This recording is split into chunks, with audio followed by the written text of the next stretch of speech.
This is the only continent where there are 55 countries. We have to go back to the founding fathers. It's a decision of member states. Till now, it's not implemented.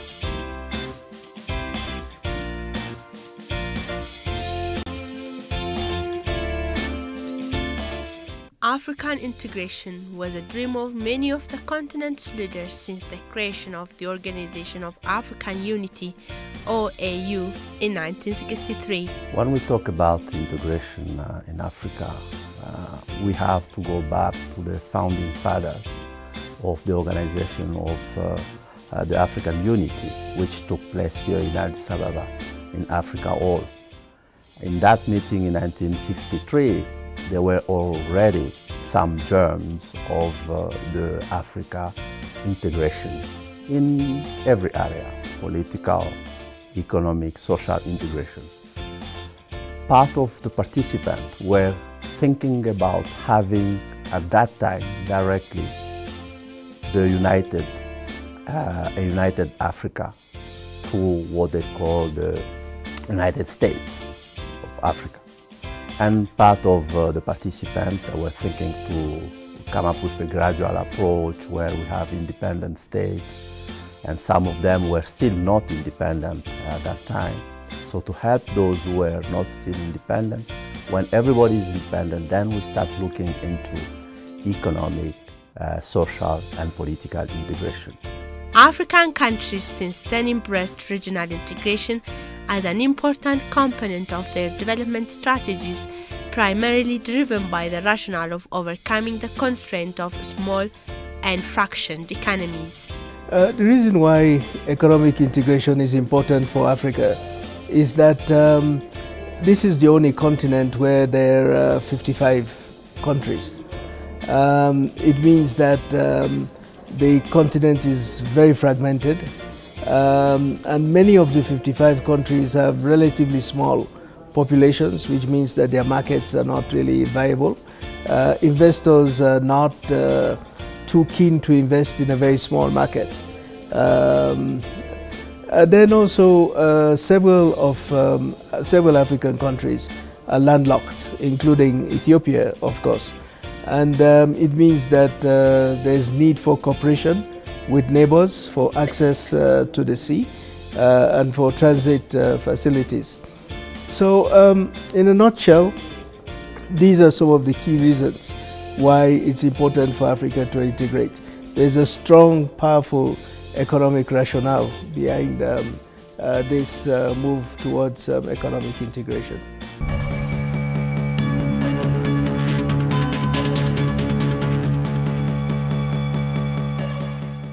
The Lagos Plan of Action, signed in 1980, was a critical agreement in the history of regional integration in Africa. Among the decisions were the establishment of an African Economic Community and the foreseeable future, the strengthening of existing regional economic communities. What history tells us is that economic opportunities actually integrate people, bring people together. Where it is very clear that there are opportunities that can be seized, it doesn't matter, people are not looking at these primordial identities as the only way of identifying themselves. Social integration comes itself. When you have economic integration, you will have people moving from a country to another freely without visa, but they will also have the right of establish themselves where they want. A young man from Ethiopia who found some opportunities in Ghana should be able, if there's the right of establishment, to stay there and then to open a shop or to have some business there. Once you have that economic integration in that sense, where there's a right of establishment, these Ethiopian fellow might decide to find a family in Ghana. So you start getting the social integration that goes with.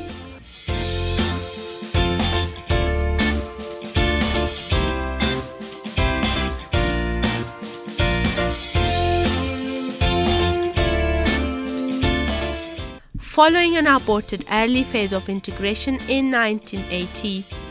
Under the Lagos Plan of Action, regional cooperation in Africa was once renewed in Abuja Treaty in 1994.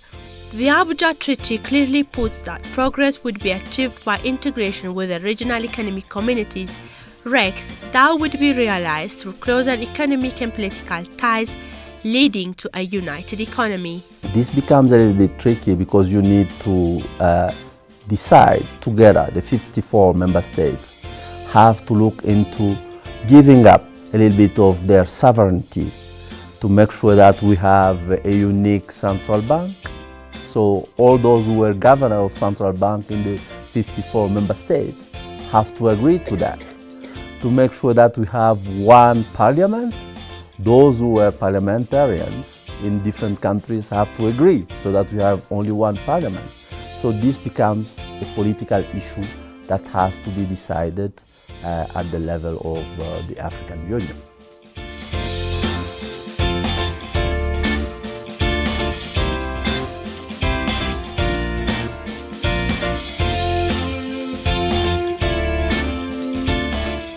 In regards to economic integration, requirements including enhanced trade among African countries, more roads and other infrastructure, reform of regional institutions, greater accountability and popular involvement, and closer coordination of efforts by the public and private sectors, among others, have to take effect for the Africa's integration ambition to be achieved. Now, in terms of regional integration, we approach it from the perspective of our value chains when you're integrating them.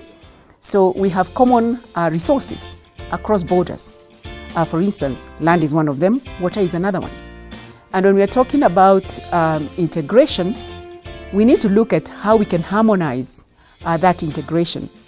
Each of our countries obviously have a different way that we manage our land, but it's looking at whether at a regional level, the investment plans and protocols that we have, whether the land is supporting that particular perspective, whether it is in terms of investments or not. You will find, for instance, that it might be easier for citizens outside of the continent to come and invest in Ethiopia than it is for somebody to come and invest in Ethiopia from the region. I know that has changed a lot now. There are several steps that you have to follow. You need to make sure that you have free movement of people and establishment of people from a country to another on this continent. You need to make sure that there's free movement of goods and services.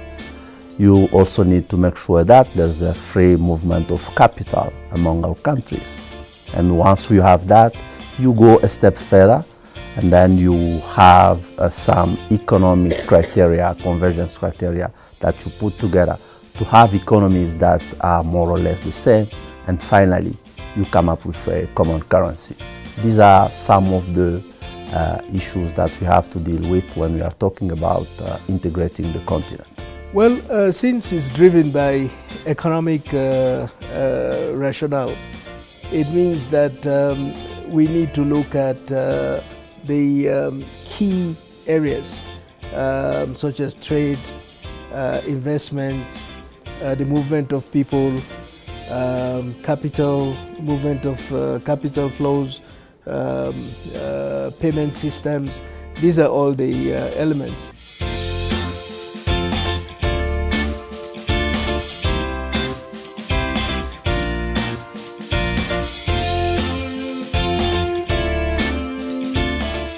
The idea of better integrating African countries and regions has long been promoted by political leaders, even though only limited results have been seen on the ground.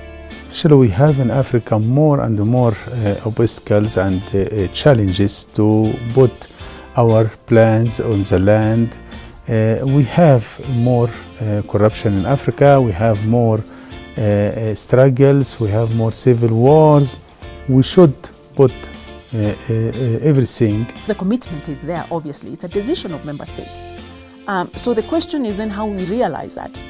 And part of that is all of us actually coming together to make sure we realize it. Each one of our countries has our own plans. We have our own plan around infrastructure.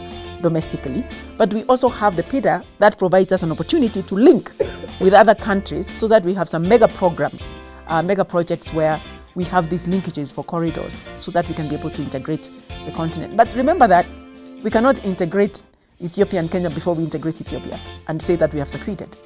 But I don't think you need to do them sequentially. You can do them at the same time. If you want to move from a country to another, what decides you to go by plane, by road, or by using a boat? It depends on the time that you will take.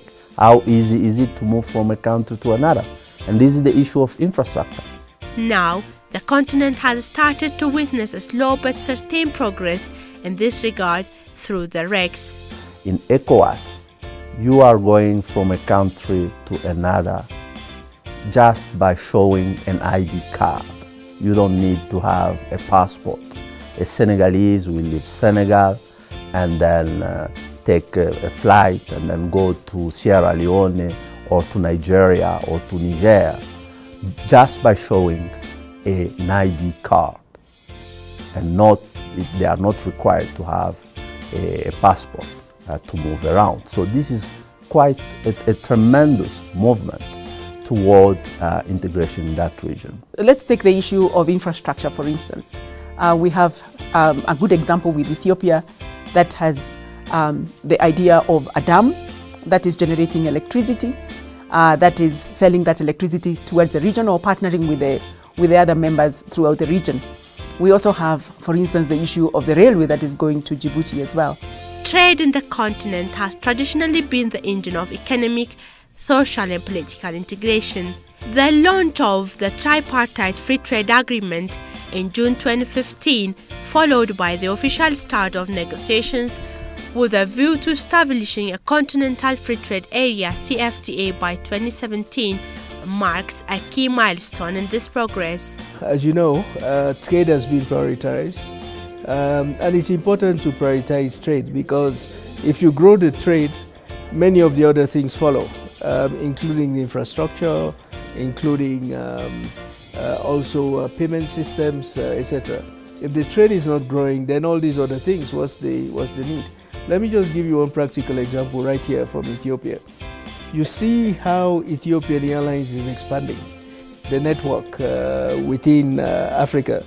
What is behind that expansion is the growth of the trade among African countries. If there isn't a commercial rationale, you wouldn't find Ethiopian Airlines, opening up all these routes to so many African countries. It's because there's a commercial rationale. There's money to be made, in other words. So this is what it's all about. An agreement between these three economic,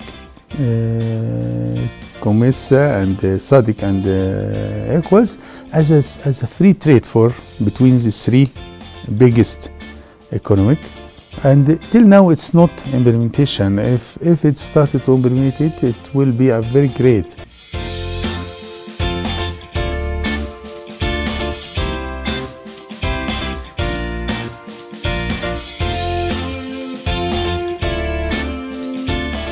Some countries would like to develop their industrial base before they would be able to allow free trade between the different countries. But I think the most important thing is when you talk about free trade, it's not just a question of free trade. One, does Africa produce the goods and services that nations need? For example, China is supplying most of the goods and services for Africa now because it can produce the goods and services that are required by the African population. Do we have that? Number two, goods produced in China, in India, elsewhere have economies of scale where these goods are sold in the global market. Therefore, the amount of money that's spent in the production process of one unit is much smaller than what you would produce in Africa. Therefore, the market force would be playing. Because we have disparities on the continent.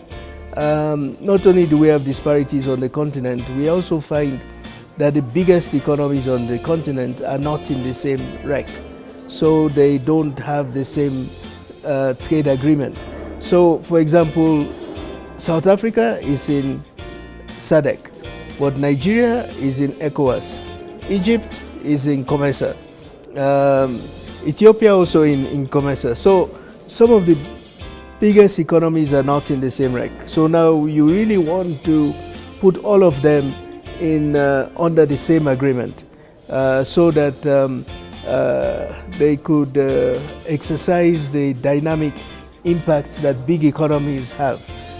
Big economies are able to pull small economies along, because big economies, as they develop their own productive capacity, they are trying to source materials from other economies. This is how you create a value chain within the African continent.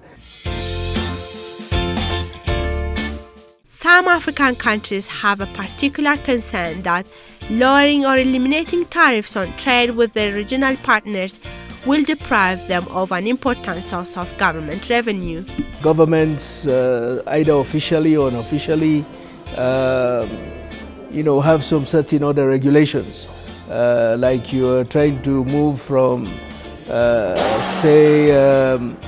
Nigeria to Ghana, you find along the way, the highway, many roadblocks, police checks, all these things that slows down the flow, waste time of, entrepreneurs, businesses, and sometimes even corrupt practices, demanding payments which have no justification. And so all these non-tariff barriers hinder integration. We also have to work on them.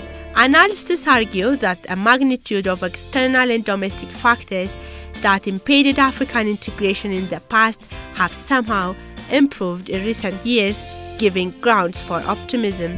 Road networks connecting African countries are growing. We show expansion in the ports. We show where railway investment has taken off, including here the Ethiopia-Djibouti railway system. So we showcase several, and we report on several of these very important developments. Now, the other issue is political will. It depends on the head of state and government of the region if they have a willingness to move forward. I gave you the example of the common currency. Nobody actually is thinking that by 2020 we will have a common currency in West Africa. But head of state reaffirmed their willingness to have this in 2020, even if they have to start with 3 or 4 countries. So I think this gives an indication that there's a clear willingness to go that way.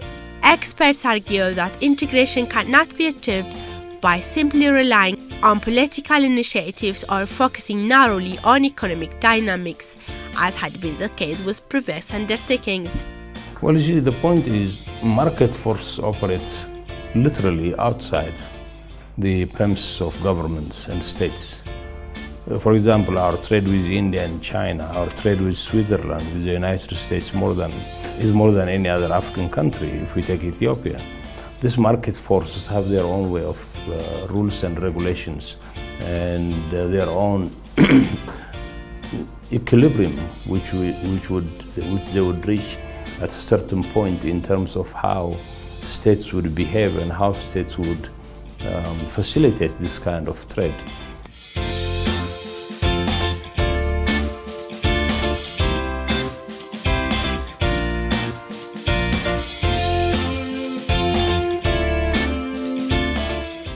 Keep in mind that in the past, the old colonial pattern was that you connect where the raw materials are being produced with the nearest port, so it could all be shipped out of Africa.